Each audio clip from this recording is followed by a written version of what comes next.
स्वागत है आप सभी का योर मनी में एक बार फिर से। अब हम शुरू करेंगे सवाल जवाब का सिलसिला। फोकस होगा फाइनेंशियल प्लानिंग पर और जवाब देने के लिए हमारे साथ हैं अपना पैसा.com के सीईओ हर्ष रूंगटा। स्वागत है आपका शो में हर्ष। हमने अभी ब्रेक के पहले बात की है इंश्योरेंस में जो बड़ी खबरें आ रही हैं निकल कर।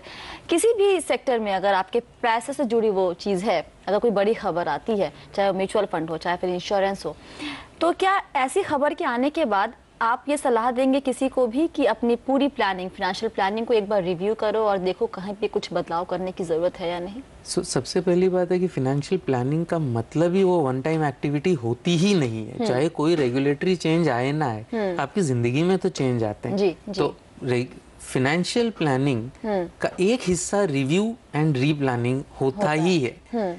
अब का जो चल रहा है कि इतने रेगुलेटरी चेंजेस हो रहे हैं, चाहे आरबीआई हो, चाहे आईआरडीए हो, चाहे सेबी हो, चाहे अब एफएमसी हो, अब इतने चेंजेस आ रहे हैं कि ये जो रिव्यू आपको करना है, तो this is an absolute must. क्योंकि अब इतने नए प्रोडक्ट्स मार्केट में आ रहे हैं, इतनी तेजी से बदलाव आ रहा है, तो अगर उस बदलाव का आप फायदा या उससे कुछ नुकसान भी हो सकता है या आप कोई फायदे से वंचित रह सकते हैं। दोनों चीजें हो सकती है। तो मेरे ख्याल से अब का दौर ऐसा है कि आपको फाइनेंशियल प्लानर की, एक प्रोफेशनल फाइनेंशियल प्लानर की हेल्प लेनी चाहिए। अगर आप नहीं लेना चाहते तो कम से कम इसके टॉप पे रहिए। चेंजेस का दौर है, इसको कंबाइन करिए अपनी खुद की जिंदगी के चेंजेस से। तो ये जो रिव्यू का रिक्वायरमेंट है ये बहुत इंपॉर्टेंट है। आंख और कान खुले रखिए और खबरों पे ध्यान देते रहिए, लेकिन याद रखिए खबर आते ही तुरंत कुछ बदलाव करना शुरू मत कर दीजिए।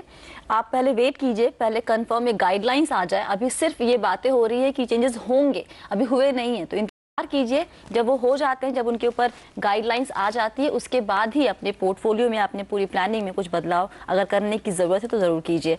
चलिए लेते हैं पहला सवाल। योगेश हमारे साथ बेंगलुरु से जुड़ रहे हैं फोन लाइन पर। योगेश जी नमस्कार, क्या जानना चाहते हैं आप? नमस्कार स्वाति जी, मैं आपका शो रेगुलरली देखता हूँ जी और I am a big fan of it. Thank you.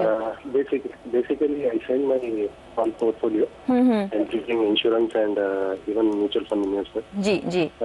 So मेरा क्वेश्चन है एक्चुअली जो भी मेरा अभी फाइनेंशियल प्लानिंग है, whether it is on track or not. So मेरे कुछ शॉर्ट टर्म गोल्स है जो मैंने लिखा है। जी, आपने दूसरा गोल लिखा था अपना, इनफैक्ट तीसरा गोल था आपका लॉन्ग टर्म में।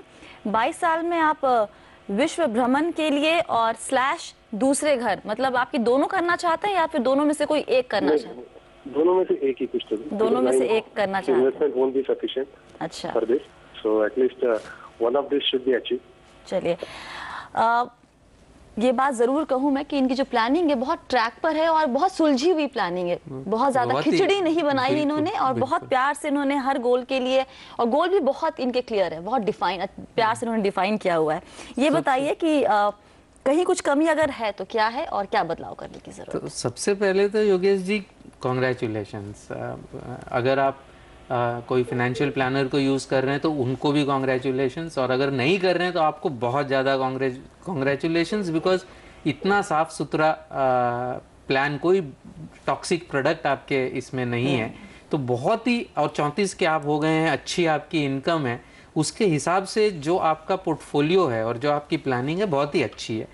अगर इसमें मैं 2 या 3 चीज़ों का अगर अभाव कहूँ या प्लानिंग जिसकी नहीं की गई है वो कहूँ, सबसे पहले एक कंटिंजेंसी फंड होना चाहिए। करीबन आपका जो भी मंथली एक्सपेंडिचर है, रफली मेरे ख्याल से आपका 60 या 70 हज़ार रुपए का मंथली एक्सपेंडिचर है, तो करीबन 4 लाख रुपए का आपका एक अलग से आप करके उसको लिक्विड फंड में या तो इवन इनकम फंड में रख सकते हैं, और उसको टच नहीं करिए। वो कंटिंजेंसी के लिए, कोई कारण से जॉब लॉस हो गया या और कोई वजह से इनकम स्टॉप हो गई तो उसको उसमें रखिए। So I think that is one thing. Risk cover में 2 चीजें मिसिंग है जो शायद आपने नहीं ली है। एक क्रिटिकल इलनेस है, अगर बहुत ज्यादा आपको कोई गंभीर बीमारी हो जाती है जिससे आपकी कमाई अफेक्ट हो जाती है तो वो आप लीजिए। सिमिलरली एक्सीडेंट की वजह से कोई डिसेबिलिटी हो जाती है तो वो आप लीजिए। ये दो मैं कहूंगा कि मेजर कमी कह सकते हैं इसको, बाकी काफी साफ और सुलझा हुआ प्लान है। क्विकली अगर बता सके आप हर्ष की इनके जो गोल्स है वो पूरे हो जाएंगे जिन्होंने जितना निवेश किया अभी तक उससे? जितना निवेश किया है और थोड़ी मोड़ी हमने चेंजेस रिकमेंड किए हैं, थोड़ा सा शॉर्टफॉल है इनको। मेरे ख्याल से अब ये करीबन 22,000 रुपए महीने के SIP चल रही है, वो इनको रफली अगर 28,000 करेंगे और जो एग्जिस्टिंग एसेट्स हैं उनमें थोड़ी सी फेरबदल करने के बाद उनके सारे गोल्स जो हैं मीट हो जाएंगे। ओके, चलिए कुछ इनकी पॉलिसी के बारे में भी बात करेंगे, लेकिन फिलहाल एक लेते हैं छोटा सा ब्रेक के बाद और क्या बदलाव करने की ज़रूरत है इस पूरे प्लानिंग में हम बताएंगे। आप बने रहिए योर मनी के साथ।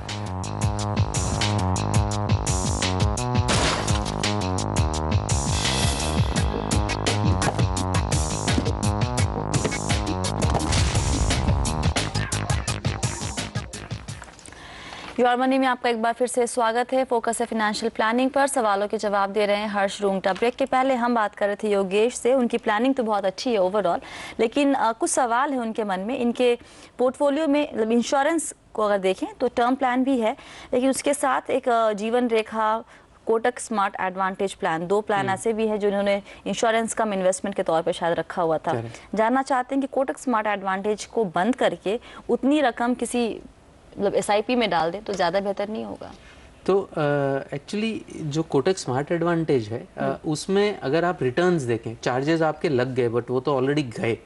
अगर हम जो इन्वेस्टेड अमाउंट है उसका रिटर्न्स देखें तो एक साल का रिटर्न उसका करीबन 19% है as compared to Nifty of about 18 and 3 साल का करीबन 9% है as compared to Nifty of about 4%। So Nifty के मुकाबले अगर उन्होंने अपॉर्चुनिटी फंड चूज किया है तो that is the equity fund. Normally her consumer equity fund he choose करता है उसमें। तो अगर वो चूज किया है तो फंड के रिटर्न अच्छे हैं। अलोकेशन चार्ज अब उसमें है नहीं, premium allocation charge is 0। Policy administration charge है जो बढ़ता है 65 रुपया per month, which increases at 5%। रफली फंड का आधा % है। मोटा मोटी फंड रिटर्न अब अच्छे हैं, अब इसमें आपको कंटिन्यू करना चाहिए क्योंकि फंड के रिटर्न अच्छे हैं, चार्जेस अब आगे चलते हुए कम है। इसलिए as far as Kotak smart advantage is concern इसको आप कंटिन्यू करिए। इंश्योरेंस का भी आपका कॉस्ट नहीं लगेगा क्योंकि फंड वैल्यू अगले ही साल आपकी जो सम अश्योर्ड है उससे ज्यादा बढ़ जाएगी, तो इंश्योरेंस का कॉस्ट लगना भी बंद हो जाएगा। और जीवन रेखा के बारे में क्या सलाह देंगे?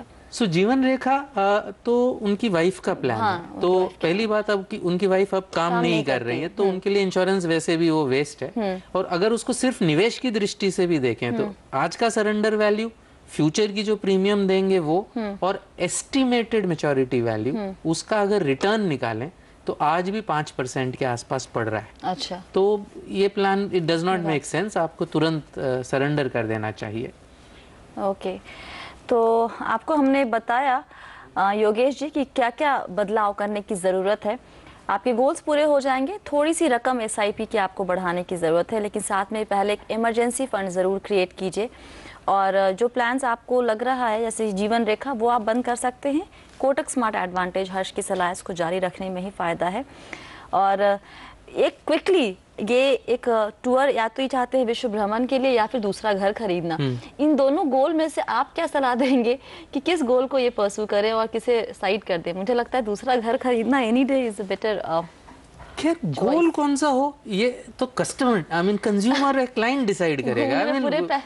उनका गोल हो सकता है विश्व भ्रमण करना, मेरा गोल हो सकता है घर खरीदना। तो मेरे ख्याल से एज एन एडवाइजर मैं आपको ये नहीं एडवाइज कर सकता कि आपका गोल क्या हो। गोल तो एज ए क्लाइंट आप ही को डिसाइड करना हो। चलिए, बहुत बहुत शुक्रिया हर्ष आज सभी सवालों के जवाब देने के लिए। और फिलहाल योर मनी में इतना ही। आप बने रहिए CNBC आवाज के साथ।